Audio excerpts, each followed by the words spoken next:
Thrissur Swaraj റൗണ്ടിനെ ആവേശത്തിലാഴ്ത്തി bone നദാലെ അരങ്ങേറി. 213 ഇടവകകളിൽ നിന്നുള്ള 15,000 Christmas പാപ്പമാരാണ് നഗരം കീഴടക്കിയത്. തൃശൂരിന്റെ സായാഹ്നത്തെ ചെങ്കടലാക്കി ആയിരക്കണക്കിന് ക്രിസ്മസ് പാപ്പമാരാണ് സ്വരാജ് റൗണ്ടിൽ ചുവടുവച്ചത്.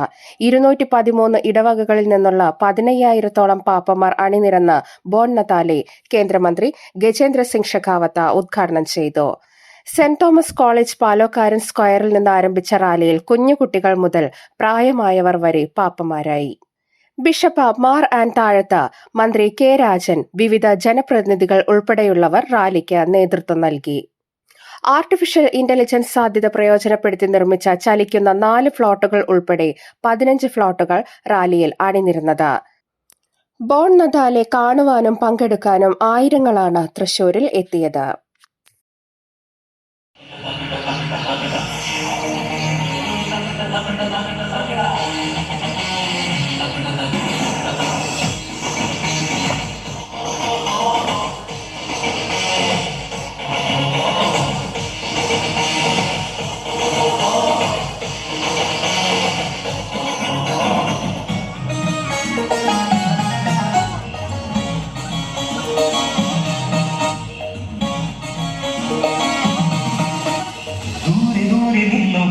ആമോദത്തോടെ ഞങ്ങൾ ജീവൻ പകരുന്നീ വീതികളെ പാടി പാടിയാതൊരുക്കും ആഘോഷരാവിലെ ആനന്ദം തിരതല്ലും പൂർണ്ണത്താലേ ആടിനാമൊന്നായി ആടിനാം സാമോദം ആത്മീയനാഥനെ പരമെത്തിന ആടത്തിൽ ഒന്നായി പാടിന ഭക്താദിനാൾ പൂർണ്ണത്താലേ പാടിനാം നാഥനെ പാടിനാം അത്യുന്നത പുത്രൻ ജനിച്ചുവല്ലോ പുത്രനായി ഒന്നായി സ്നേഹത്തിൽ പൊതുജീവൻ പങ്കുവയ്ക്കാം ഇന്ന് സ്നേഹത്തിൽ പൊതുജീവൻ പങ്കുവയ്ക്കാം ദൂരെ ദൂരെ നിന്ന് വന്ന ആമോദത്തോടെ ഞങ്ങൾ ജീവൻ പകരുന്നീ വേദികളെ പാടി പാടിയാതൊരുക്കും ആഘോഷരാവിലെ ആനന്ദം തിരതല്ലും പൂർണ്ണത്താലേ ആടിനാമൊന്ന